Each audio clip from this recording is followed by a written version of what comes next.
제 이름은 이수진. 올해 66살이고 은퇴한 지 10년이 지났습니다. 일찍 남편을 여의고 홀로 딸을 키웠습니다. 이제 딸은 38살이고 결혼해서 4살이 다 되어가는 아이가 있습니다. 저는 남편이 남겨진 집에 살고 있습니다. 구도심에 있는 80제곱미터짜리 방 2칸 거실 하나짜리 아파트인데 교통은 불편하고 엘리베이터도 없지만 그들은 늘 이 집을 탐냈습니다. 그날은 수요일이었고 오전 11시 32분 전화가 울렸습니다. 딸 김희진에게서 온 전화였습니다. 저는 휴대폰을 몇 초간 바라보며 받을지 말지 망설였습니다. 지난번에 딸이 남편을 데리고 집에 왔다가 불쾌하게 헤어진 이후로 2달 동안이나 연락이 없었으니까요. 음성 메시지에도 답이 없었습니다. 저는 전화를 받았습니다. 엄마, 오늘 저녁에 저희 가족이 갈게요. 얘기 좀 할 게 있어요. 딸의 목소리는 평소보다 훨씬 부드러웠습니다. 일부러 감정을 억누르는 듯했습니다. 저는 잠시 머뭇거리며 조심스럽게 물었습니다. 갑자기 왜 오려고 하니? 너랑 지우가 아이랑 같이 오는 거니? 아이는 집에 두고? 그냥 저희 어른들끼리 얘기 좀 할게요. 딸은 잠시 멈췄다가 덧붙였습니다. 시어머니도 같이 오실 거예요. 시어머니가 왜 우리 집에 오지? 저는 순간적으로 이해하지 못했습니다. 걱정 마세요. 오래 방해하지 않을게요. 저녁 7시에 갈 테니 집에서 기다려주세요. 전화는 너무 빨리 끊겨서 저는 대답할 틈도 없었습니다. 저는 베란다에 서서 아래에서 햇볕을 쬐는 노인들을 바라보았습니다. 갑자기 손바닥이 축축해지는 것을 느꼈습니다. 2달 동안 연락이 없다가 갑자기 할 얘기가 있다며 게다가 시어머니까지 데리고 온다니. 시중 팔고는 집 문제 때문일 것입니다. 하지만 제 마음 속에는 아직 한 가닥 희망이 남아 있었습니다. 어쩌면 딸이 드디어 저와의 관계를 개선하려 할지도 모른다고. 오후에는 시장에 갔습니다. 딸이 어릴 때 가장 좋아했던 찜닭과 닭백숙 그리고 약과를 샀습니다. 저는 붉은색 원목 식탁을 깨끗이 닦고 차주전자에 녹차를 우려 4개의 찻잔을 놓았습니다. 보온병도 미리 데워두었습니다. 베란다의 난초는 시들었지만 거실 소파의 먼지를 털었습니다. 저는 오래된 가족사진 한 장을 찾아 거실 탁자 위에 놓았습니다. 딸은 제 옆에 서서 눈이 안 보일 정도로 활짝 웃고 있었습니다. 저녁 7시가 가까워지자 저는 깨끗한 옷으로 갈아입었습니다. 딸이 가장 생기 있어 보인다고 했던 짙은 청록색 스웨터를 입고 머리를 2번 빗어 양쪽 흰머리를 실핀으로 고정했습니다.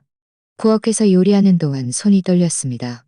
그 닭백숙은 어떻게 끓였는지 모르게 간이 싱거웠습니다. 딸은 저의 유일한 자식이었습니다. 우리는 싸우고 냉전하고 서로에게 상처를 주었지만 저는 늘 혈연은 절하고 서로에게 상처를 주었지만 제가 틀렸습니다. 초인종이 울린 것은 저녁 7시 정각이었습니다. 문을 열자 딸 김유진과 사위 박지호 그리고 박지호의 어머니 최설이가 서 있었습니다. 딸은 웃지 않고 저를 한번 쳐다본 후 집 안으로 들어섰습니다. 지호에게서는 술 냄새가 났습니다. 들어오자마자 소파에 앉아 다리를 꼬고 찻잔을 들어 한 모금 마시더니 이내 눈살을 찌푸렸습니다. 시부모도 따라 들어왔습니다. 시어머니는 들어오자마자 사방을 들어왔습니다. 그녀는 베란다 앞으로 가서 커튼을 젖히고 부엌으로 가서 싱크대와 냉장고까지 살펴보았습니다.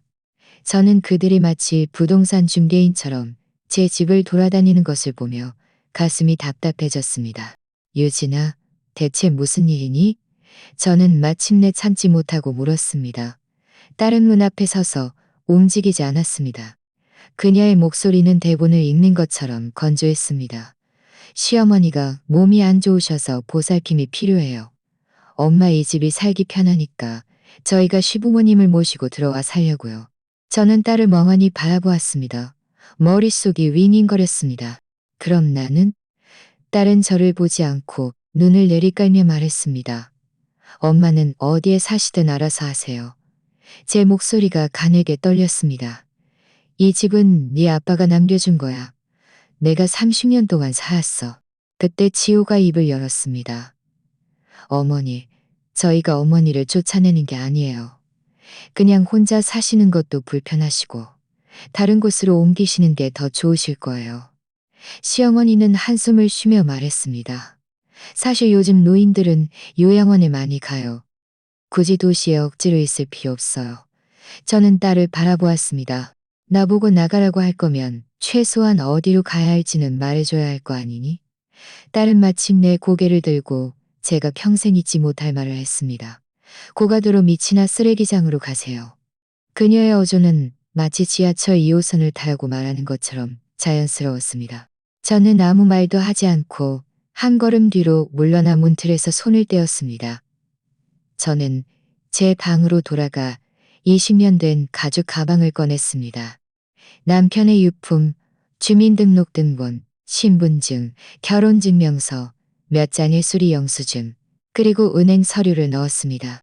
서랍에 있던 금팔찌, 통장, 인감도 봉투에 담았습니다. 저는 가구나 가전제품에는 일절 손대지 않았습니다. TV, 침대, 냉장고, 세탁기 모두 그대로 두었습니다. 옷장에서는 갈아입을 옷 몇 벌만 챙겼을 뿐 나머지는 모두 남겨두었습니다. 그들은 이 집을 원하지 않았던가요? 그럼 온전한 집을 주어야지요. 20분 만에 짐을 다 쌌습니다. 짐 가방을 들고 방을 나오자 시어머니가 소파에 앉아 리모컨으로 채널을 돌리고 있었습니다. 그녀는 저를 보더니 웃었습니다. 어머, 이렇게 깔끔하게 정리하셨네. 저희도 정리하기 편하겠어요. 저는 그녀를 무시하고 고개를 숙여 신발을 가야 신었습니다. 낡은 플랫 슈즈를 신었습니다. 문 앞에는 아침에 시장에서 사온 빨간색 쇼핑백이 놓여 있었습니다. 저는 그것도 들고 나왔습니다. 엘리베이터 앞에서 뒤를 돌아보니 문이 열려 있었습니다. 아침에 새로 갈아 끼운 에너지 절약형 전등이 켜져 거실은 환했습니다. 소파에 앉아있는 그 사람들은 마치 제가 모르는 무대 위에 앉아있는 것 같았습니다. 엘리베이터 문이 닫히기 직전 거실에서 시어머니의 목소리가 들렸습니다. 이제야 편안하네. 드디어 좀 한적해졌어. 저는 66살이 되어 캐리어를 끌고 길거리에 서서 머물 곳을 찾게 될 줄은 꿈에도 생각 못했습니다. 짐 가방을 들고 구도심을 벗어나자 가람이 불어와 팔뚝에 소름이 돋았습니다. 휴대폰에는 새로운 메시지가 없었습니다. 딸도 전화하지 않았습니다. 저는 놀라지 않았습니다. 이 집은 그들이 이미 상의해서 가져가기로 한 것이었습니다. 없으면 없는 것이고 감정은 처음부터 그들의 고려 대상이 아니었습니다. 두 블록을 걸어 낡은 골목으로 들어섰습니다. 20년 전 딸과 자주 가던 떡볶이 가게 뒤편이었습니다. 그 동네에는 여관이 많았고 대부분 일 단위로 방을 빌려주었습니다. 건물 아래에는 빈방 임시 숙박 냉난방 에어컨이라는 빨간색 스프레이 글씨가 붙어 있었습니다. 예전에는 그런 곳이 더럽다고 생각했지만 지금은 방 안에 숨어 문을 닫을 수만 있다면 편안하다고 느꼈습니다. 저는 아무 여관이나 골라 들어갔습니다. 문 앞에는 러닝셔츠와 슬리퍼 차림의 중년 남자가 서서 담배를 피우고 있었습니다. 숙박? 그가 물었습니다. 저는 고개를 끄덕였습니다. 싱글룸, 하룻밤. 그는 담배를 피우며 제가 안으로 들어서자 계산대를 누르며 말했습니다. 온수는 나와요. 수건은 깨끗하고 방음은 좀 안 좋으니 양해 바랍니다. 저는 하룻밤만 지낼 거예요. 라고 말했습니다. 방은 3층에 있었습니다. 방은 3층에 있었습니다. 복도는 좁았고 계단은 삐걱거렸습니다. 복도는 좁았고 계단은 삐걱거렸습니다. 문을 열자 전등은 낡은 TV경 화면처럼 노랗게 빛났습니다. 바닥 타일은 한 조각이 깨져 있었고 벽에 붙은 연두색 떼져 있었고 벽에 붙은 연두색 떼져 있었고 저는 짐 가방을 내려놓고 문을 잠갔습니다. 제 집은 아니었지만 이 순간 저는 마침내 한숨을 돌릴 수 있었습니다. 저는 세면도구를 들고 화장실로 들어갔습니다. 타일은 물색이었고 변기물 내리는 소리는 깨진 징처럼 요란했습니다. 샤워기에서는 깨진 징처럼 요란했습니다. 샤워기에서는 뜨거운 물이 금방 나왔습니다. 저는 옷을 벗고 물줄기 아래 섰습니다. 물이 등줄기를 타고 계속 흘러내리도록 했습니다. 예전에는, 이제는 아무도 저를 재촉하지 않는데 문득 언제까지 씻어야 충분할지 모르겠다는 생각이 들었습니다. 저는 씻으면서 팔뚝에 햇볕에 탄 자국을 내려다보았습니다. 지난 세월, 시장에 가고 은행 업무를 보고 아이를 돌보느라 바람과 햇볕에 시달린 흔적이 고스란히 피부에 남아 있었습니다. 저는 손톱깎이로 발톱을 꼼꼼히 깎고 발 뒤꿈치에 굳은 살도 긁어냈습니다. 머리를 감고 수건으로 감쌌습니다. 일종의 깨달음이 있었습니다. 저는 올라온 것이 아니었습니다. 저는 올라온 것이 아니었습니다. 마치 공사 프로젝트처럼 하나하나 해체하고 한 단계 한 단계 분류하는 것이었습니다. 몸을 닦고 깨끗한 옷을 입었습니다. 잠옷은 지난달에 겨울을 대비해 사둔 것으로 한번 세탁한 상태였습니다. 여관 침대는 딱딱했고 벽 쪽은 벽지가 불룩하게 솟아 있었습니다. 앉았을 때 약간 서늘했지만 저는 개의치 않았습니다. 밖에서는 TV 소리가 들리고 누군가 웃고 싸우는 소리가 났습니다. 저는 신경 쓰지 않았습니다. 오늘 밤은 앞으로의 일을 위한 밑바탕을 다져야 했습니다. 저는 가방을 열어 묵은 가계부와 영수증 뭉치를 꺼냈습니다. 저는 수십 년 동안 변치 않은 습관이 있었습니다. 집안의 모든 큰 지출을 기록해두는 것이었습니다. 도배에 사용한 페인트는 어떤 브랜드였고 얼마를 썼는지, TV는 몇 년도에 어느 백화점에서 어떤 모델을 샀는지 보증서까지 모두 가지고 있었습니다.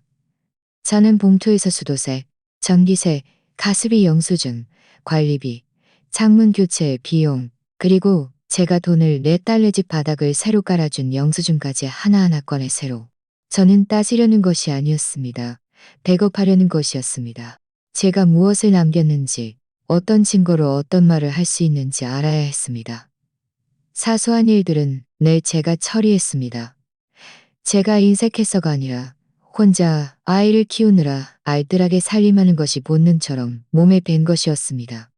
나중에 딸이 결혼하고 나서도 저는 딸의 재정을 관리해 주었습니다. 딸은 지호를 믿지 못했고 그가 돈을 펑펑 쓴다고 말했습니다. 그런데 이제 딸은 그 남자와 함께 저를 쫓아냈습니다.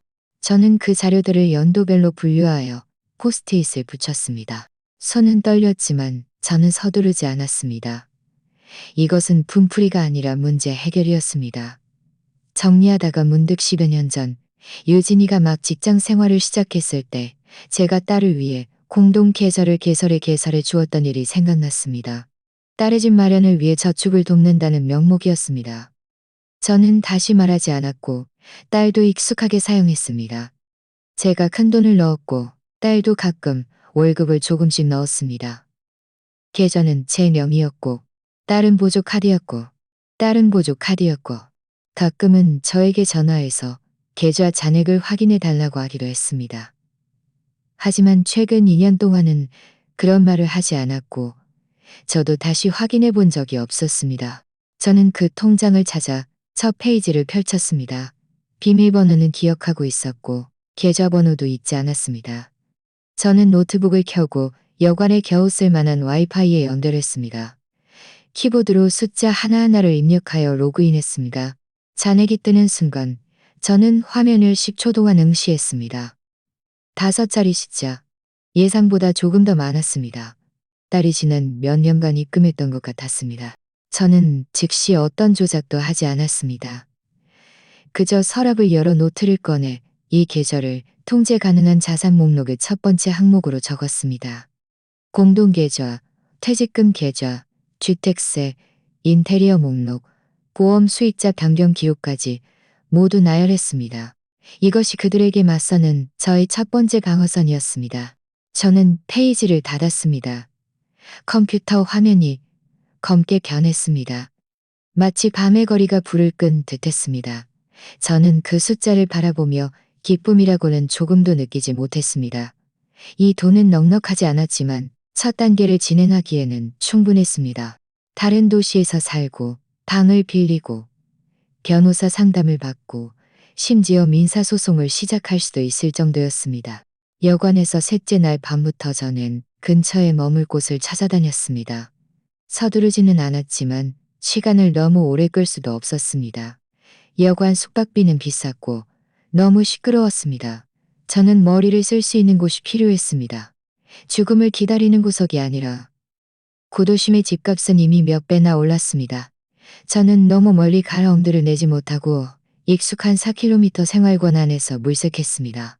집이 낡았고 집주인이 그렇게 많은 규정을 두지 않았습니다. 근처 편의점 사장님이 저에게 방툭한 것이 하나짜리 3층 북현집을 알아봐 주었습니다. 가격은 월세 300만 원이었습니다. 저는 집주인과 정호의 집을 보러 가기로 약속했습니다. 그는 뚱뚱한 중년 남자였습니다. 러닝 셔츠를 입고 있었고 말을 직설적으로 했습니다. 망설이는 듯 물었습니다. 보증금도 안 받아요. 보증금도 안 받고 월세 300만 원이에요. 그냥 살 수 있으면 돼요. 그냥 살 수 있으면 돼요. 저는 고개를 끄덕였습니다. 신분증 가져오셨어요? 저는 침착하게 그를 바라보며 말했습니다. 있지만 복사해드릴 생각은 없습니다. 그는 눈살을 찌푸렸습니다. 요즘은 집주인들이 다 신분증 등록을 하는데요. 저는 가방에서 지갑을 꺼내 한쪽을 열어 그에게 가지런히 놓인 100원짜리 지폐 열어 그에게 가지런히 놓인 100원짜리 지폐. 저는 몇 초 동안 저를 응시하더니 웃었습니다. 저는 사람을 데려오지 않고 월세도 밀리지 않습니다. 문제가 생겨도 경세도 밀리지 않습니다. 그 순간 저는 처음으로 제가 쫓겨난 것이 아니라 스스로 걸어 나왔다는 느낌을 받았습니다. 집은 생각보다 깨끗했습니다.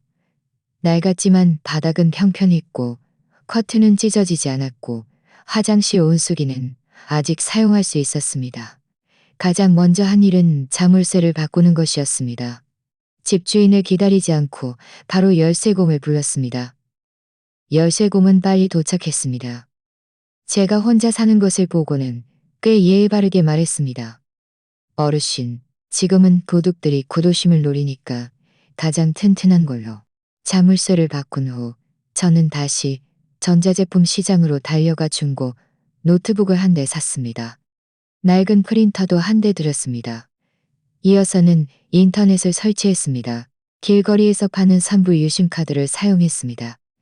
신호만 있으면 인터넷을 쓸 수 있고 실명 인터넷을 쓸 수 있고 실명 인증이나 등록도 필요 없었습니다.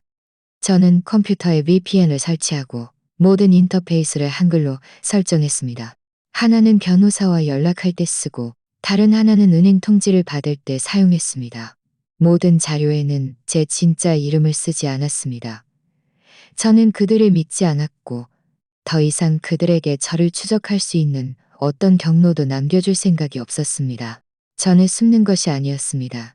저는 새로운 시스템을 구축하고 있었습니다. 이제부터 이곳은 제가 반격할 지휘본부였습니다. 이 집 안에서는 제가 어디에 사는지, 얼마나 오래 살지, 무엇을 할지 아무도 모릅니다. 저는 더 이상 이 수진이 아니었습니다. 이 선생님의 아내도 누구누구네 엄마도 아니었습니다. 저는 저 자신입니다. 그날 밤 저는 국화차를 우려 식탁에 놓인 흰색 공책을 펼쳤습니다. 네 개의 이름을 적었습니다. 한 줄에 한 명씩 적었습니다. 김유진, 박지호, 최설이, 박세명. 앞에 2명은 제 딸과 사위였습니다. 뒤에 2명은 함께 들어와 살겠다고 했던 그들의 시부모였습니다. 마치 프로젝트 분담처럼 저는 항상 목록을 작성했습니다. 저는 미친 것이 아니었습니다. 김유진, 제 딸. 감정 기복이 심하고 고집이 셉니다. 수입은 대략 월 100만 원 수준. 10년 가까이 일했지만 승진한 적이 없습니다. 이전 집의 수도, 전기, 가스 모두 제 명이었습니다. 가장 큰 약점은 타인의 경제적 지원에 의존한다는 것입니다. 박지호 사위. 성격이 거만하고 표면적으로는 영업이사지만 실제로는 자주 도박을 합니다. 소액 대출로 블랙리스트에 오른 적이 있습니다. 겉으로는 체면을 중시하며 회사의 사생활이 알려지는 것을 두려워합니다. 최설이 시어머니. 퇴직금이 없고 몸이 안 좋습니다. 자녀의 도움에 의존합니다. 박세명 시아버지. 자영업을 했지만 회사가 부도났고 체납 기록이 있습니다. 명의의 부동산은 이미 담보로 잡혀 있습니다. 이니 개의 이름을 적고 저는 밤새도록 그들을 바라보았습니다. 마치 그들이 식탁 맞은편에 앉아 있는 것처럼 저는 마음속으로 중얼거렸습니다. 너희가 나를 쫓아낸 그 순간부터 더 이상 가족 같은 건 없어. 저는 종이와 펜을 펼쳐 첫 번째 계획을 적었습니다. 자금 흐름 동결.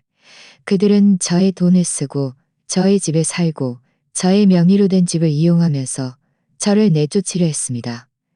저는 그들에게 망신을 주거나 싸우지 않을 것입니다. 저는 그저 돈줄을 막을 것입니다. 저는 가계부를 열어 공동계좌 정보를 확인하고 제가 아직 조작할 수 있는 부분을 표시했습니다. 첫 단계로 계좌의 일일 사용 한도를 낮추고 보조 카드 권한을 취소한 다음 자동이체와 휴대폰 연결을 해제할 계획이었습니다. 딸은 분명 눈치채지 못했을 것입니다.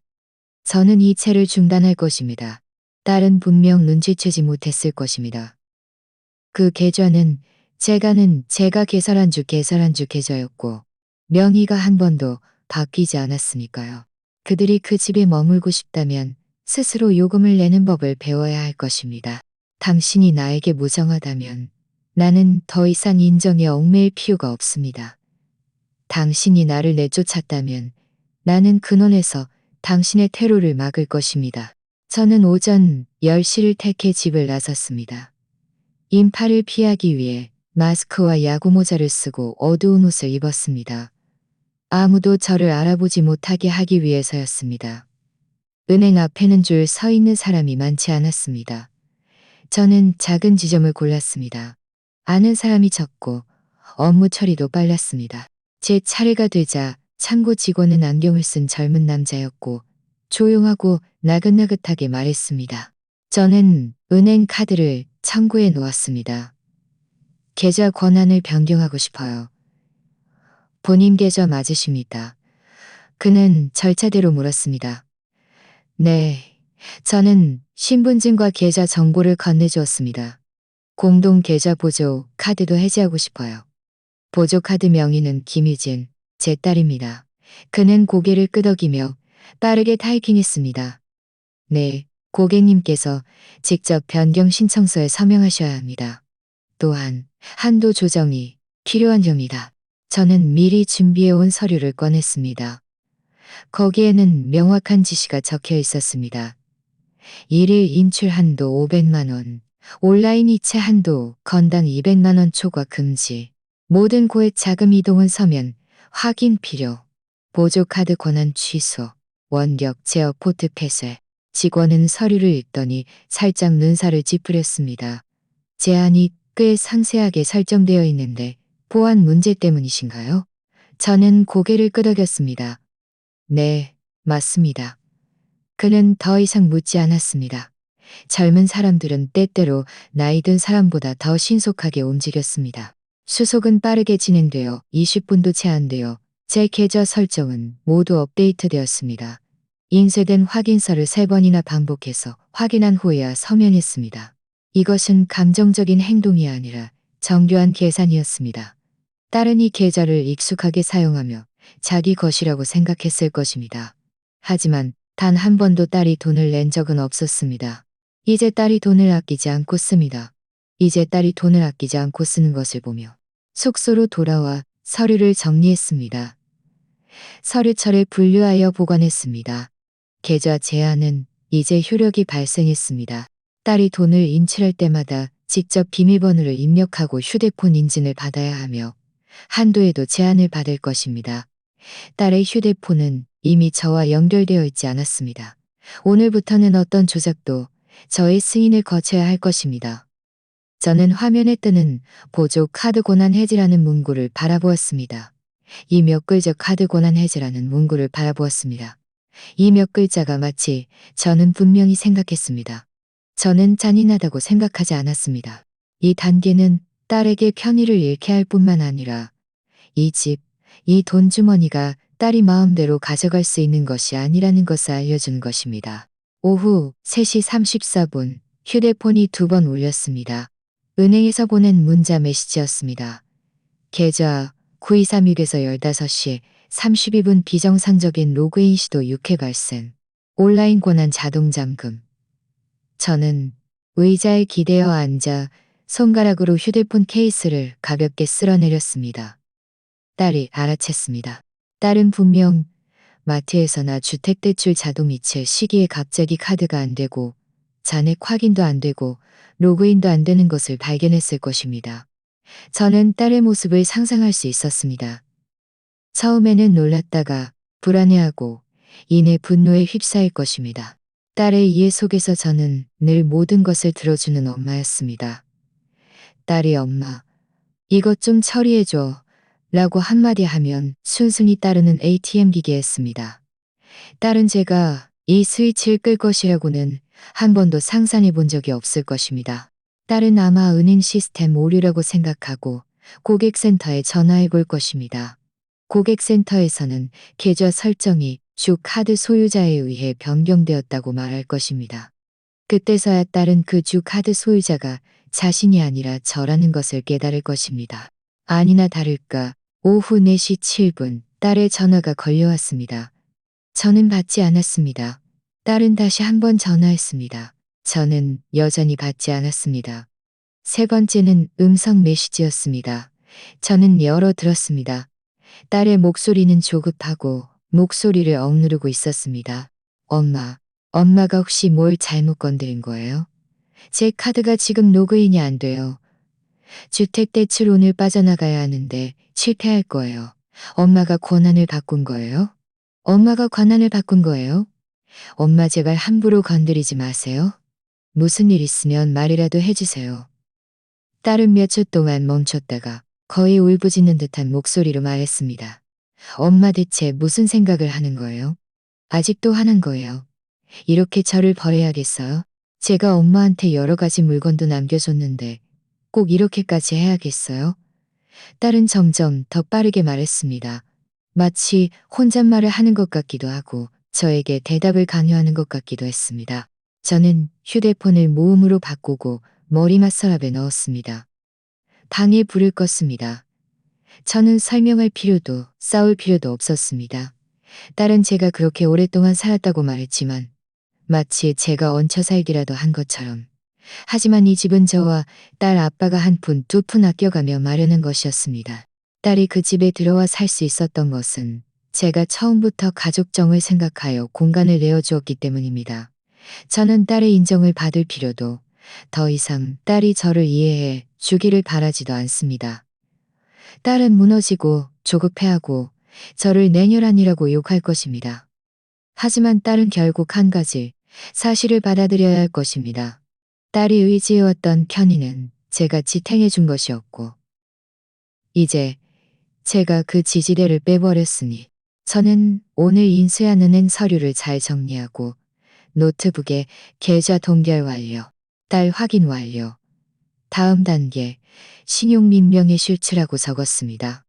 노트북 왼쪽 하단에는 빨간 동그라미를 그리고 옆에 신용 전쟁이라고 썼습니다. 그들이 그렇게 편안하게 살 수 있었던 것은 친척과 친구들이 모두 그들이 화목하고 효도하는 모범적인 가족이라고 생각했기 때문입니다. 하지만 저는 그 좋은 이미지에 금이 가게 만들 것입니다. 남의 단점을 들추는 것이 아니라 사실을 테이블 위에 올려놓을 것입니다. 저는 서랍에서 통화 기록과 소비 내역서를 찾아 딸이 제 집에 들어와 살기 시작한 이후로 누적된 각종 지출 내역을 모두 꺼냈습니다. 그들은 이제 돈이 당연한 것이 아니라는 것을 깨달을 것입니다. 저는 감정적으로 공격하는 것이 아니었습니다. 저는 그들이 가장 두려워하는 것, 바로 사실을 사용할 것입니다. 저는 일어나 물 한 잔을 따르고 부엌의 희미한 불빛을 바라보았습니다. 내일은 다음 패를 내밀 차례입니다. 저는 이틀 동안 준비했습니다. 인터넷에서 오토바이 대여점을 찾아 현금으로 보증금을 내고 짙은 회색 스쿠터를 빌렸습니다. 눈에 띄지 않고 평범하며 운전하기도 힘들지 않았습니다. 저는 헬멧을 쓰고 트렌치코트를 입은 채 지우의 회사 근처 골목에서 이른 시간부터 기다렸습니다. 박지호의 회사는 자동차 부품 무역을 하는 곳이었습니다. 건물은 높지 않았고 매일 저녁 퇴근 시간에는 차들이 쏟아져 나왔습니다. 첫날은 그가 몇몇 남자 동료들과 함께 고깃집에 갔습니다. 둘째 날은 바로 집으로 돌아갔습니다. 셋째 날 퇴근 후 그는 집으로 가지 않았습니다. 저는 멀리서 그를 따라 시외의 한 찻집 앞까지 오토바이를 몰았습니다. 간판은 없었고 문신한 남자 몇 명이 담배를 피우며 이야기를 나누고 있었습니다. 차들이 한 대씩 들어섰습니다. 저는 길 건너편에 멈춰서서 바구니를 정리하는 척하며 기다렸습니다. 그가 안으로 들어간 후 저는 뒷문으로 돌아가 옆길로 들어섰습니다. 안은 찻집이 아니라 도박장이었습니다. 마작 소리, 술 냄새, 답답한 에어컨 냄새, 그리고 노출이 심한 옷차림의 여직원들이 차를 따르고 단 냄새. 그는 구석의 테이블에 앉아 있었고 얼굴은 붉게 상기되어 목소리가 컸습니다. 이번 판만 따면 난 정말 퇴로가 없어. 저는 낡은 휴대폰을 들어 찻집의 어두운 조명 아래서 셔터를 눌렀습니다. 화면은 선명하지 않았지만 얼굴은 알아볼 수 있었습니다. 저는 벽 구석에 앉아 휴대폰을 만지는 척했지만 시선은 계속 그의 손놀림을 따라갔습니다. 그는 카드놀이를 하면서 전화를 끊자마자 그는 욕설을 내뱉었습니다. 짠전, 내가 집 팔면, 괜전. 형님, 약속만 하지 마시고. 지난번에 200만 원 이번 주에 갚는다고 했잖아요. 지호는 머쓱하게 웃었습니다. 아니, 내가 미루는 게 아니라 우리 마누라 카드가 동결돼서 그래. 요즘 집 문제도 처리 중이고 명예 이전되면 바로 줄게. 진짜예요? 거짓말하는 사람처럼 보여요? 내가 장모님 쪽으로 크는 말을 흐렸습니다. 어쨌든 곧 될 거야. 저는 탕비실 뒤에 서서 반쯤 열린 미닫이 문을 통해 그가 주머니에서 구겨진 차용증을 꺼내 서명하는 것을 보았습니다. 그가 서명하는 순간 저는 사진을 찍었습니다. 세 장의 사진은 흐릿했지만 그가 직접 서명한 것임을 알 수 있었습니다. 제 마음이 싸늘해졌습니다. 그가 도박을 해서가 아니라 제 집을 담보로 도박을 하려 한다는 생각 때문이었습니다. 그들은 저를 내쫓으려 한 것이 아니라 집을 팔아 빚을 갚으려 한 것이었습니다. 제가 더 이상 손을 쓰지 않으면 이 집은 껍데기만 남을 것입니다. 저는 바로 집으로 돌아가지 않았습니다. 다음 날도 계속 미행했습니다. 정오 11시 50분 그는 회사 뒷문으로 나와 분홍색 원피스를 입은 여직원과 웃으며 이야기했습니다. 두 사람은 한 이탈리아 레스토랑으로 들어갔습니다. 여자는 창가에 앉아 물을 마시며 머리를 넘겼습니다. 그가 그녀를 보는 눈빛은 동료를 보는 것 같지 않았습니다.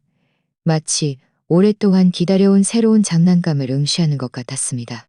저는 밖에서 길 건너편에 앉아 신문으로 얼굴을 가린 채 휴대폰으로 유리창을 겨냥하고 그들이 건배할 때를 기다렸습니다. 사진이 찍히는 순간 그는 그녀의 입가에 묻은 크림을 닦아주려고 손을 뻗고 있었습니다. 저는 총 5장을 찍었습니다. 그들은 40분 동안 식사를 했습니다. 계산하고 나올 때 여자는 익숙한 듯 그의 팔짱을 끼웠습니다. 식당을 나오자 그는 그녀의 등을 쓰다듬었고 그녀는 피하지 않았습니다. 어떤 일은 남에게 말할 필요가 없습니다. 저는 그저 증거를 저 자신을 위해 남겨둘 뿐입니다.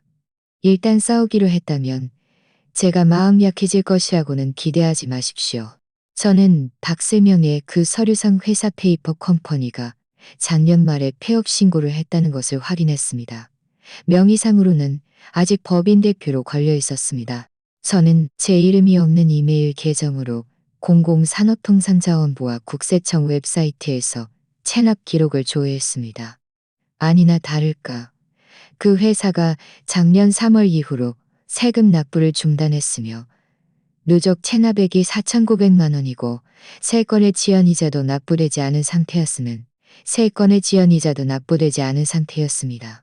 채무 등록 상태는 폐업 미정이었습니다. 저는 스크린샷을 찍어 인쇄하고 자료철에 추가했습니다.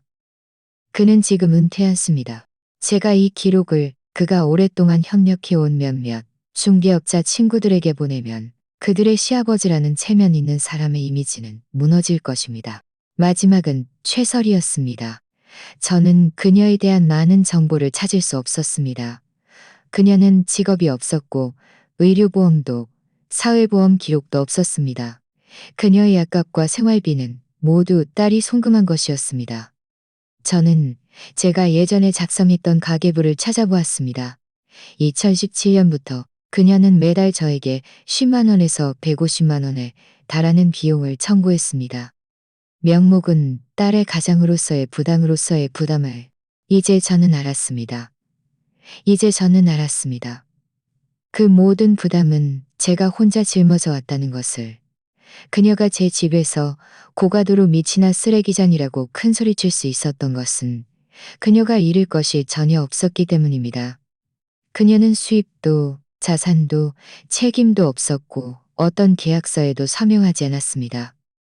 하지만 저는 그녀가 마지막 의지처마저 잃게 할 수 있습니다. 저는 그 몇 장의 청구서를 인쇄하고 송금 시간, 금액, 수령인을 표시했습니다. 그리고 종이에 한 줄을 썼습니다. 본인은 오늘부터 최설희 여사의 어떠한 경제적 지원 책임도 더 이상 부담하지 않습니다. 이것은 법률 문서가 아니었지만 저는 이것을 주민센터, 국민연금공단, 그리고 그녀의 고향 호적등기 사무소에 보낼 것입니다. 저는 그녀를 죽이려는 것이 아니었습니다.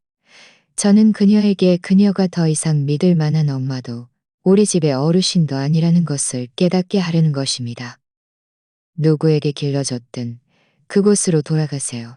다음 날 저는 근처 우체국에 가서 일반 등기 우편으로 6통의 편지를 보냈습니다. 사진은 지호의 회사와 그의 고객 회사에 보냈습니다. 딸의 회사도 어머니의 경제적 지원 중단 자필 서명 진술서를 받았습니다. 시아버지의 세금 정보는 그와 친한 친구가 운영하는 인테리어 회사에 보냈습니다. 저는 아무것도 덧붙이지 않고 짧게 한 문장만 썼습니다. 신중한 협력을 권합니다. 저는 인정사정 없이 처리했지만 모든 것은 규칙에 따랐습니다. 저는 단 한마디도 거짓말을 하지 않았습니다. 모두 실제 존재하는 정보였습니다. 하지만 이런 진실들이 일단 깃 아래로 나오면 칼이 됩니다. 그들은 너무 오랫동안 편안한 환경에 살아서 언젠가 누군가가 그 안에서 전원을 뽑아 그들을 알몸으로 길거리에 세울 것이라고는 생각조차 못했습니다. 저는 재판관도 아니고 악인도 아닙니다. 저는 그들이 숨겨둔 더러운 것을 드러냈을 뿐입니다. 저는 우체국 문 앞에 서서 6통의 편지가 도장이 찍히고 노란 우체통에 던져지는 것을 바라보았습니다. 아침 7시 50분 제 휴대폰이 울렸습니다. 전화가 아니라 문자 메시지였습니다. 제발 부탁이에요. 엄마 대체 뭘 하는 거예요? 유진에게서 온 것이었습니다. 그녀는 더 이상 저를 엄마라고 부르지 않았고 높은 자세를 취하지도 않았습니다.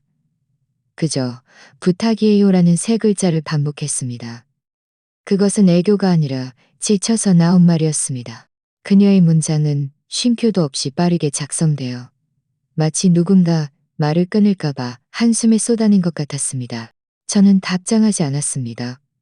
이것은 냉담함이 아니라 냉철함이었습니다. 이제 와서야 제가 자신의 엄마라는 것을 떠올린 것입니다. 저를 내쫓으려고 할 때는 왜 조금도 망설이지 않았을까요? 사람들은 늘 이었습니다. 편안할 때는 누가 도왔는지 잊고 불편해져야 비로소 누가 자신을 도왔는지 기억합니다. 하지만 지금 저는 딸이 기억하기를 바라는 것이 아니었습니다. 제가 없으면 딸의 삶이 어떻게 변할지 알아야 했습니다. 이사 나오기 전에 자는 거실, 에어컨 송풍구에 녹음팬 겸 도청기를 설치했습니다. 그것은 손자가 집에 두고 간 낡은 장난감으로 자고 충전하는 10여 시간 동안 녹음할 수 있었습니다. 저는 매일 정오 12시에 자동으로 작동하여 2시간 동안 녹음되도록 설정했습니다. 그들의 비밀을 알아내려는 것이 아니었습니다. 그들이 이 모든 상황에 어떻게 대처할지 알고 싶었을 뿐입니다. 처음 며칠 동안 녹음된 소리는 조용했습니다.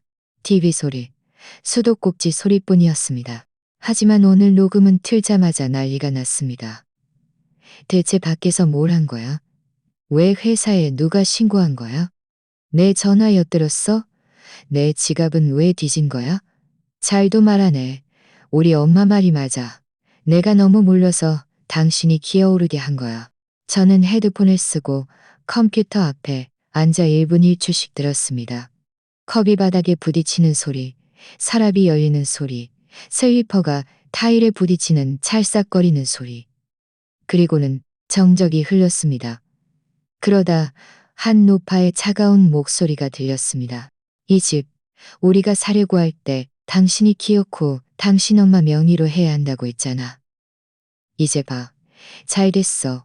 나가라고 해도 안 나가고 안 나가려는 인물도 전기도 안 들어오고 다 당신네 모녀가 꾸민 좋은 기력이야. 그 목소리는 그날 그녀가 저에게 쓰레기장으로 가라고 말했을 때처럼 어떤 감정도 담겨있지 않았습니다. 정오 시간대의 녹음은 대부분 싸움 소리로 가득했습니다. 유진은 울고 있었습니다. 그녀의 목소리는 콧소리가 섞여 있었고 급박한 숨소리와 함께 왜 이래 하만해 라는 말을 반복했습니다. 그녀는 지호에게 묻는 것이 아니라 저를 원망하는 것이었습니다. 딸은 어릴 때부터 그랬습니다. 잘못은 늘 남의 몫이었습니다. 딸은 울면서 지호를 욕했습니다.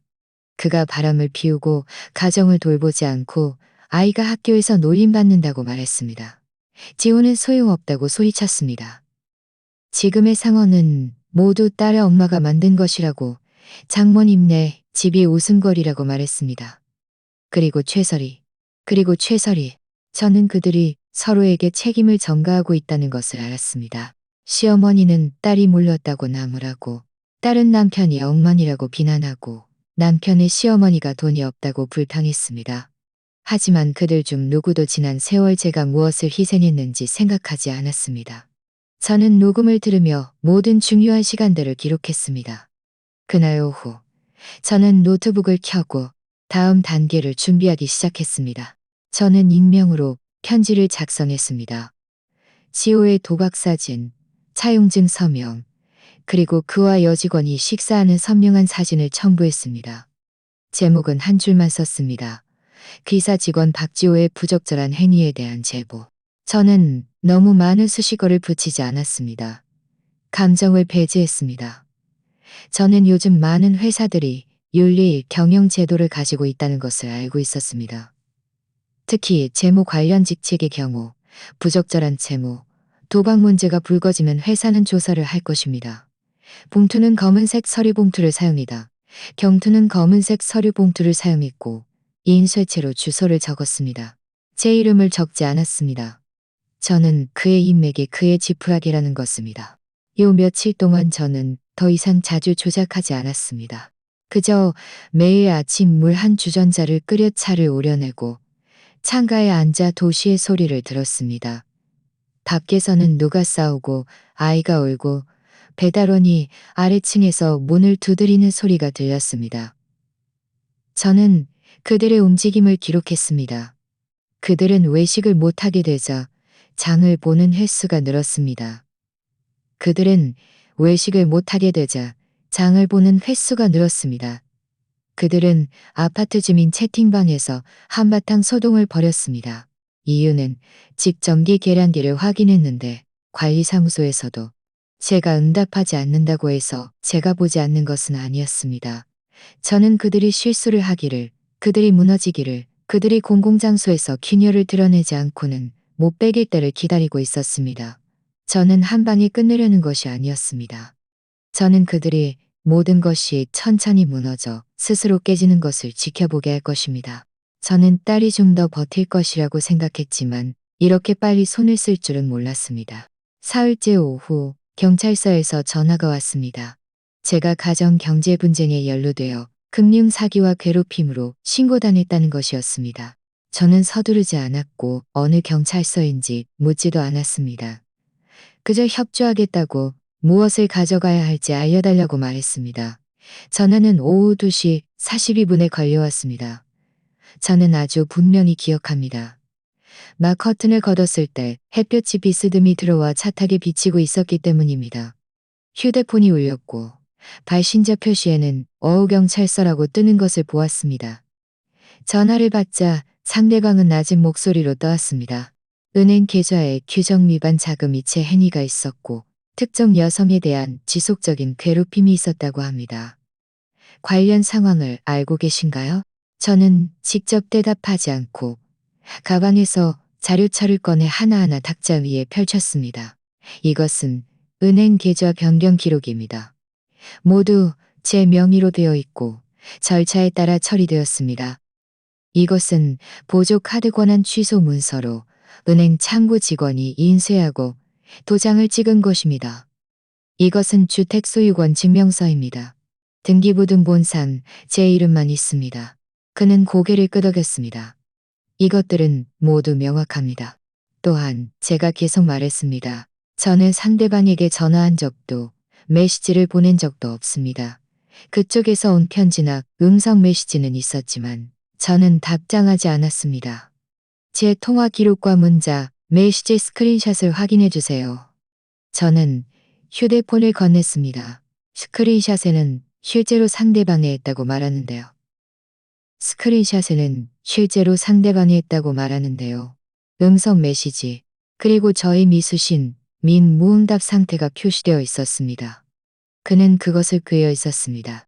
아마 제가 사위의 회사에서 조사를 받게 한 일 때문이겠죠. 저는 아무렇지도 않게 대답했습니다. 그 편지는 제가 보낸 것도 아니고 제 서명도 없습니다. 저는 그 일과 관련이 있음을 인정하지 않습니다. 만약 그쪽에서 제가 그랬다는 것을 증명하고 싶다면 증거를 제시해 달라고 하십시오. 10분 후 딸이 들어왔습니다. 그녀는 짙은 파란색 정장 재킷을 입고 있었고 얼굴은 창백하고 머리는 흐트러져 있었습니다. 손에는 휴대폰을 들고 있었습니다. 저를 보자마자 눈이 붉어졌습니다. 경찰은 그녀를 보고 나지막이 말했습니다. 김희진님, 이수진님의 따님이시죠? 제공하신 정보에 대해 몇 가지 질문에 답해 주십시오. 그녀는 고개를 끄덕였습니다. 어머니께서 무단으로 가족 계좌를 조작했다고 하셨는데 그 계좌는 김유진님 명의인가요? 아니요. 엄마 명의입니다. 엄마 명의입니다. 부조 카드 사용 권한은 있으셨나요? 부조 카드 사용 권한은 있으셨나요? 그녀는 있었는데 지금은 해지됐어요. 그 계좌에 대한 계약서나 공동 소유주로서 서명한 서류가 있나요? 경찰은 손에 든 펜을 내려놓았습니다. 그렇다면 이 부분은 현재로서는 이수진님의 개인 재산 운용으로 보이며 형사상 문제는 없습니다. 딸은 고개를 숙이고 입술을 깨물었습니다. 목소리가 약간 잠겨 있었습니다. 엄마, 정말 잔인하네요. 저는 아무 말도 하지 않았습니다. 경찰서는 저에게 신고사항은 사실적 근거가 부족하여 입건하지 않는다는 사건 처리 결론을 내주었습니다. 저는 서명하고 종이를 들고 문을 나설 때 마침 딸과 스쳐 지나갔습니다. 딸은 저를 보지 않았습니다. 눈은 퉁퉁 부어 있었고 마치 밤새 한숨도 못 잔 것 같았습니다. 저는 걸음을 멈추지 않고 나지막이 말했습니다. 법정이라는 길을 걷기 전에 먼저 자신이 자격이 있는지 확인하는 게 좋을 거야. 많은 사람들은 법원에 가는 것을 큰일이라고 생각합니다. 하늘이 무너져야만 가는 길이라고. 하지만 저에게는 이 단계로 나아가는 것이 무너지는 것이 아니라 끝내는 것이었습니다. 저는 이 매듭을 완전히 풀고 싶었습니다. 말싸움도 겸명도 남기지 않고 저는 법의 햇볕 아래 서서 모든 것을 명확히 하고 싶었습니다. 이 집이 누구의 것인지, 누가 돈을 냈는지, 누가 누구를 부양했는지, 누가 누구를 괴롭혔는지. 저는 제가 예전부터 눈여겨보았던 법률사무소의 변호사와 약속을 잡았습니다. 임 변호사는 30살 초반의 여변호사였습니다. 깔끔하고 조리정연했으며 말을 절대 돌려하지 않았습니다. 첫 만남에서 그녀는 제가 정리해온 제가 정리해온 3개의 큰 서류철을 다 훑어보고는 말했습니다. 고객님은 제가 본 고객들 중에 가장 철저하게 준비하셨네요. 저는 그저 웃었습니다. 저는 그녀에게 소송을 제기하려는 것이 명성을 얻기 위함이 아니라 한 가지 사실을 확인하기 위함이라고 말했습니다. 이 집은 제가 돈을 내고 제가 거주하고 모든 비용을 제가 부담했습니다. 이제 이 집은 합법적으로 저의 개인 소유가 되어야 합니다. 그녀는 고개를 끄덕였습니다. 그녀는 고개를 끄덕였습니다. 그녀는 고개를 끄덕였습니다. 그리고 소유권 명의인이므로 모든 주자자이자 주요권 명의인이므로 모든 주장 권한을 가지고 계십니다.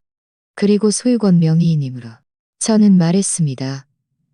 저는 빚을 받으려는 것도 아니고 사과를 구하는 것도 아닙니다. 그저 그들이 깨끗하게 물러나기를 바랄 뿐입니다. 이 싸움에서 저는 질까봐 두렵지 않았습니다. 왜냐하면 저는 처음부터 끝까지 단 한마디도 거짓말을 하지 않았으니까요. 재판이 열린 날, 저는 그 짙은 청록색 코트를 입고 머리를 올리고 화장을 했습니다. 법원은 구도심에 있었고 건물은 새롭지 않았지만 로비는 깨끗했습니다. 공기는 밀봉이 잘 된 서류 보관실처럼 무거웠습니다. 저는 원고석에 앉아 서류철을 들고 있었습니다. 밤새도록 정리해 놓은 것이었습니다. 판사가 무엇을 주장하느냐고 묻자 저는 한마디만 했습니다. 법에 따라 이 부동산의 귀속을 확인해 주십시오. 맞은편에는 그 3사람이 앉아 있었습니다. 지호는 말이 없었고 딸은 고개를 숙이고 있었습니다. 시어머니는 아직도 이곳이 어떤 상황인지 이해하지 못하는 듯 했습니다. 임 변호사는 자료를 제출하며 하나하나 설명했습니다. 판사가 피고 측에 출자 증거가 있는지 묻자 상대방 변호사는 서류 2장을 넘기더니 고개를 저었습니다. 없습니다. 그럼 사용 기간 동안 공동 소유에 대한 약정이나 출자 증거가 있습니까? 없습니다. 저는 그들의 숫자가 뒤죽박죽된 가계부를 보듯 조용히 바라보았습니다. 지호는 계속 말이 없다가 판사가 다시 질문하자 그제야 고개를 들었습니다. 저희가 그렇게 오랫동안 살았고 많은 물건들을 저희가 들여놨어요. 예를 들면 판사가 물었습니다. 예를 들면 TV나 냉장고 같은 것들입니다. 구매 기록이 있습니까? 그의 얼굴에 미세한 움직임이 있었지만 이내 사라졌습니까? 딸이 그제야 말했습니다. 저희도 생활비를 부담했어요. 엄마는 그 집에서 그렇게 오랫동안 살면서 제 주택 대출금을 한 번도 내준 적이 없어요. 저는 딸을 바라보며 침착한 목소리로 말했습니다. 네 주택 대출금이 어떤 것인데, 네 명의로는 대출 기록이 없는데, 부동산도 네 명의가 아닌데 어떻게 대출을 받았다는 거니? 딸은 입을 벌렸지만 말을 잇지 못했습니다. 저는 그저 딸에게 아무것도 내세울 것이 없다는 것을 깨닫게 해주고 싶을 뿐이었습니다. 돈도 이름도 증거도 없다는 것을. 판결은 예상보다 빨리 나왔습니다. 판사는 모든 증거를 검토한 후 법정에서 즉시 선고했습니다. 부동산의 귀속은 이수진 여사의 개인 소유로 확인됩니다. 공동 사용권 증명 및 공동 출자 증거가 없으므로 피고인 김유진, 박지호 및 최설희는 48시간 이내에 거주지에서 모든 개인 물품을 정리하고 원고에게 사용권을 반환해야 합니다. 많은 경우 진정한 존엄은 말다툼으로 얻어지는 것이 아니라 침묵과 사실이 조금씩 쌓여 만들어지는 것입니다. 저는 길모퉁이에 서서 문이 열리는 것을 보았습니다. 저는 움직이지 않고 그저 선글라스를 코 위로 살짝 올렸습니다. 이 집은 제가 30년 전에 힘들게 모은 돈으로 산 집이었습니다. 오늘 그 집은 깨끗하게 제 손으로 돌아올 것입니다. 오전 9시 반 법원 집행관들이 건물 앞에 정시에 나타났습니다. 건장한 남자 2명이 제복을 입고 강제 집행 명령서를 들고 초인종을 눌렀습니다. 이웃들은 조용히 고개를 내밀어 구경했지만 그들의 호기심 어린 시선은 아주 낮게 깔려 있었습니다. 문이 열렸습니다. 안은 기이할 정도로 조용했습니다. 저는 길 건너편 편의점 문 앞에 서서 유리창 너머로 집 안을 멀리서 바라보았습니다. 싸움도 울음소리도 없었습니다. 그저 차갑고 조용한 발걸음, 소리와 종이 상자가 바닥에 부딪히는 소리만이 들렸습니다. 집행관은 암호를 대고 법률 조항을 읽어내려갔습니다. 목소리는 담담했습니다. 현재 법원의 유효한 판결에 따라 피고는 24시간 이내에 모든 개인 물품을 정리하고 원고에게 사용권을 반환해야 합니다. 소파에 앉아있던 사람들은 움직이지 않았습니다. 이 집도 자신의 몫이라고 늘 생각했던 시어머니는 그 순간 마치 종이 인형처럼 힘없이 앉아 아무 말도 하지 않았습니다. 저는 통쾌함을 느끼지 못했습니다. 그저 그녀가 안타까웠을 뿐입니다. 그저 그녀가 안타까웠을 뿐입니다. 문이 열리는 순간 먼저 나온 것은 제 딸이었습니다. 그녀는 다림질도 안 된 트렌치 코트를 입고 머리는 아무렇게나 묶여 있었고 손에는 파란색 여행 가방을 끌고 있었습니다. 가방 바퀴가 계단 모서리를 스치며 둔탁한 덜그럭거리는 소리를 냈습니다. 저는 멀지 않은 곳에 서 있었습니다. 딸은 저를 보았습니다. 우리는 대략 3초 동안 눈을 마주쳤습니다. 무언가 말하려는 듯했지만 참았습니다. 딸은 아무 말도 하지 않았고 저를 엄마라고 부르지도 않았습니다. 저도 딸의 이름을 부르지도 않았습니다. 딸은 고개를 숙이고 계속 앞으로 걸어갔습니다. 여행 가방 손잡이는 그녀의 손에서 약간 떨리고 있었습니다. 그것은 무거워서가 아니라 더 이상 버틸 수 없어서였습니다. 딸은 마침내 이번에는 제가 토라진 것이 아니라는 것을 깨달은 것입니다. 두 번째로 나온 사람은 지우였습니다. 그는 TV를 안고 있었고 얼굴은 새빨개져 이를 악물고 있는 듯 했습니다. TV는 컸고 포장도 제대로 안 되어 있었으며 모서리에는 아직 플러그가 달려 있었습니다. 그는 TV를 옮기면서 욕설을 내뱉었습니다. 젠장, 진작 알았더라면 네 쪽은 믿지 말았어야 했어. 아무도 그에게 대꾸하지 않았습니다. 저는 길모퉁이에 서 있었습니다. 그는 고개를 들지 않고 그저 땅만 보고 걸었습니다. 저는 그가 저를 보았다는 것을 알았습니다.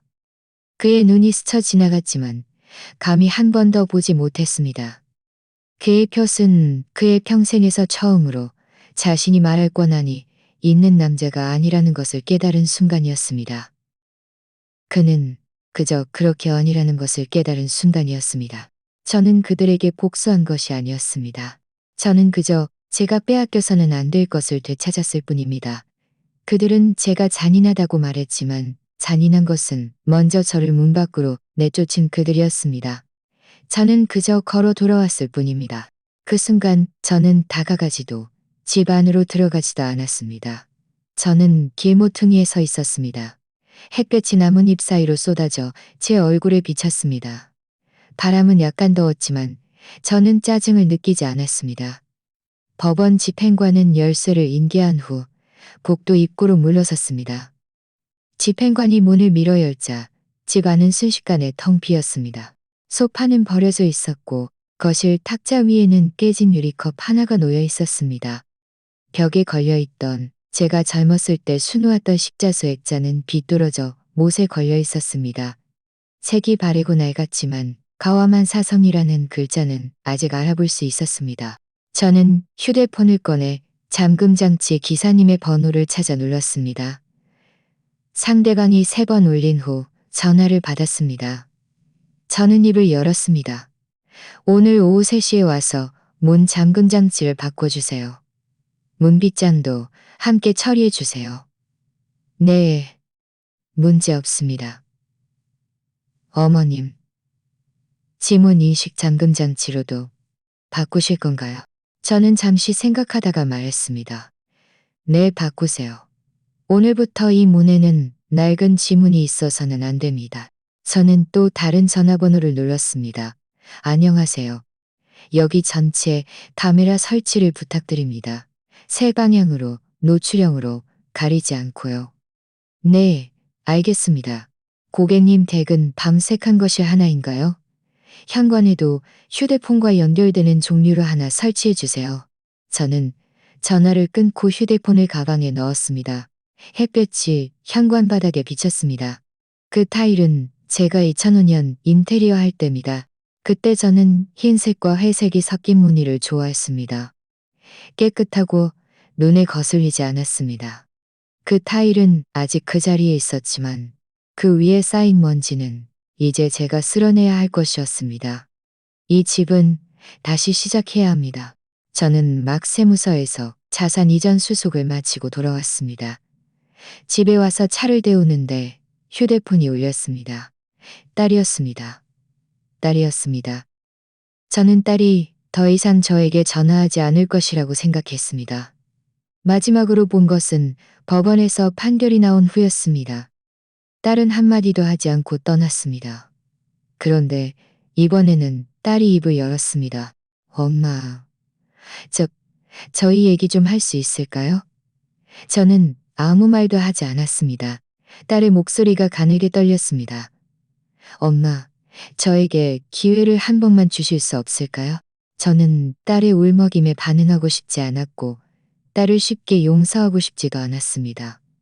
저는 대답하지도 전화를 끊지도 않았습니다. 그저 찻잔을 내려놓고 나지막이 물었습니다. 무슨 얘기를 하고 싶으니? 제가 묻자 전화 저편에서는 몇 초간 침묵이 흘렀습니다. 딸의 목소리가 잠겨 있었습니다. 제가 전에 정말 엉망진창인 말을 많이 했어요. 엄마가 이제 떠나겠다고 하니 엄마가 정말 저희를 버리는구나 싶어서요. 저는 살짝 웃었습니다. 목소리는 아주 작았습니다. 네가 나를 버린 건 이미 오래전부터 아니었니? 그저 그때는 내가 갈 곳이 없다고 생각했을 뿐이지. 딸은 아무 말도 하지 않았습니다. 저는 다시 물었습니다. 너는 지금 내가 돌아가기를 바라니? 전화 저편에서 콧물을 들이마시는 소리가 들렸습니다. 딸은 말을 꺼내지도 제대로 설명하지도 못했습니다. 지금 돌아오세요. 라는 말을 해도 이미 늦었다는 것을 알고 있었기 때문입니다. 제가 언제 완전히 떠나기로 결심했는지 아니? 제가 물었습니다. 네가 나보고 쓰레기장으로 가라고 했을 때도 아니었어. 네가 경찰에 신고했을 때도 아니었어. 네가 경찰서에서 엄마 정말 잔인하네요 라고 말했던 그 순간이었어. 저는 잠시 멈췄다가 침착한 목소리로 말했습니다. 그 순간 나는 깨달았어. 그 순간 나는 깨달았어. 너는 내가 한 모든 일을 이해하지 못하는 게 아니었어. 그저 내가 네 말을 듣지 않는 것이 쉬웠던 거야. 전화는 침묵에 잠겼습니다. 딸은 더 이상 울지 않았지만 더 이상 반박하지도 않았습니다. 저는 마지막으로 말했습니다. 나는 너에게 화난 것이 아니야. 그저 내 남은 인생을 너의 그 불안정한 의자 위에 놓지 않으려는 것뿐이야. 전화를 끊고 저는 더 이상 생각하지 않았습니다. 오래전에 했어야 할 일을 했습니다. 저는 검은색 큰 쓰레기 봉투를 꺼내 그들이 남긴 흔적들을 하나하나 치웠습니다. 사진조차 남기지 않았습니다. 화가 나서가 아니라 그들의 한때 사랑스러웠던 모습에 더 이상 얽매이고 싶지 않았기 때문입니다. 그 시간들은 분명 존재했지만 나중에 일어난 일들로 덮였습니다. 우리는 그들을 파괴한 것이 아니라 그저 모든 것을 종이 상자에 담아 밀봉하고 아래층 재활용 수거함에 넣었을 뿐입니다. 의식도 슬픔도 없었습니다. 마치 이전에 낯선 사람이 살았던 집을 청소하는 것처럼 조용하고 철저하게. 다음 날 오후 저는 익숙한 이민 사무소에 갔습니다. 사무실은 크지 않았고 깔끔한 서류 캐비닛 두 줄이 놓여 있었습니다. 저를 맞이한 분은 60살 초반의 주 여사님이었습니다. 그녀 자신도 5년 전 말레이시아 M&H 프로그램으로 이민을 가서 살고 있었습니다. 그녀는 제가 가져온 서류를 보자마자 고개를 끄덕였습니다. 고객님은 대부분의 젊은 사람들보다도 준비를 철저히 하셨네요. 저는 은행 예금 증명서, 퇴직금 증명서, 건강진단서, 부동산 감정보고서, 범죄 경력 증명서를 건넸습니다. 이수진님, 신중하게 고려하셨습니까? 이 프로그램은 보통 10년입니다. 저는 웃었습니다. 저는 올해 66살입니다. 10년 후에는 76살이 되겠지요. 그때도 저는 살아있을 것이고 훨씬 더 명확하게 살고 있을 것입니다. 그녀는 웃으며 고개를 끄덕이고 서류를 잘 정리하며 말했습니다. 저희가 빠른 절차로 도와드리겠습니다. 약 3개월 이내에 승인될 것으로 예상됩니다. 제가 서명할 때 손은 떨리지 않았습니다. 저는 화가 나서 이민을 가는 것이 아니었습니다. 저는 철저한 방식으로 낡은 삶과 헤어지는 중이었습니다. 저는 그들에게 말하고 있었습니다. 너희는 나를 버릴 수 있지만 나는 너희보다 더 깨끗하게 살 수 있다고. 그날 오후 사무실을 나서며 저는 한 번호를 눌렀습니다. 대학 시절 가장 친했던 친구이자 옛 동료인 이원분 씨였습니다. 전화가 연결되자 그녀는 아직 건설 현장에 있었고 목소리에는 바람 소리와 공사 소음이 섞여 있었습니다. 여보세요, 수진아. 제가 살짝 웃었습니다. 원분아, 나 외국으로 갈 거야. 어디로? 말레이시아. 그녀는 잠시 멈칫했습니다. 너는 늘 이 집을 떠나지 않겠다고 했잖아. 저는 인도에 서 있었고 햇볕이 어깨에 쏟아졌습니다. 저는 말했습니다. 나는 더 이상 그들과 같은 국적을 공유하고 싶지 않아. 그 순간 저는 외롭다고 느끼지 않았습니다. 저는 도망치는 것이 아니라는 것을 알았습니다. 저는 걸어 나가는 중이었습니다. 잘못된 관계에서 걸어 나와 깨끗한 인생으로 걸어 들어가는 중이었습니다. 그들이 저를 문 밖으로 밀어냈을 때 제가 다시 걸어 돌아올 것이라고는 결코 생각하지 못했을 것입니다. 하지만 저는 돌아왔을 뿐만 아니라 모든 열쇠를 가져갔고 그들의 복사본은 폐기했습니다. 이제 저는 제 손으로 이 열쇠를 사용하여 저만의 문을 열 것입니다. 새로운 국적은 시작일 뿐입니다. 새로운 삶은 이제 막 시작되었습니다. 이수지는 친딸에게 쫓겨나고 사위에게 짐덩어리 취급을 당하고 시부모에게 냉대와 압박을 받았습니다. 그녀는 울지도 싸우지도 않았습니다. 그저 묵묵히 떠나고 그리고 한 걸음 한 걸음 자신이 마땅히 누려야 할 모든 것을 되찾았습니다. 집, 존엄, 이름, 심지어 국적까지도 더 이상 그들과 공유하지 않았습니다. 그녀는 성자가 아니었습니다. 그저 살아남았을 뿐입니다. 깨끗하게, 꿋꿋하게. 많은 사람들은 나이가 들면 참아야 하고 물러서야 하고 굴욕을 감수해야 한다고 생각합니다. 하지만 그녀는 행동으로 한 가지를 증명했습니다. 이 나이에도 우리는 여전히 소모되지 않기를 선택할 수 있다는 것을. 이야기는 여기서 끝났습니다. 하지만 화면 앞에 앉아있는 당신은 어떤가요? 당신은 혹시 집에서 외면당하고 당연한 듯이 가사 도우미와 지갑 취급을 받은 적이 있나요? 자녀의 한마디에 가슴이 턱 막히면서도 말해야 할지 몰라 망설인 적은 없나요? 만약 어느 날 당신도 집에서 나가라는 말을 듣는다면 어디로 갈지 생각해 본 적이 있나요? 이수지는 답을 찾지 않았습니다. 그저 선택을 했을 뿐입니다. 이제 당신의 차례입니다. 댓글로 당신의 이야기를 들려주세요. 어쩌면 아무도 우리를 진정으로 이해하지 못할 수도 있지만 말하는 것이 침묵하는 것보다는 낫습니다. 우리는 아직 살아 있습니다. 우리는 아직 남은 인생을 스스로를 위해 살기로 결정할 수 있습니다. 이번 이야기는 여기까지입니다. 저희 채널의 5,000명 구독자 목표 달성을 도와주실 몇 번째 구독자님이 되실까요? 지금 바로 구독해주세요. 채널 성장을 함께 지켜봐 주시길 진심으로 초대하며 저의 이야기가 당신에게 작은 깨달음을 주기를 바랍니다. 다음 이야기에 다시 만나요.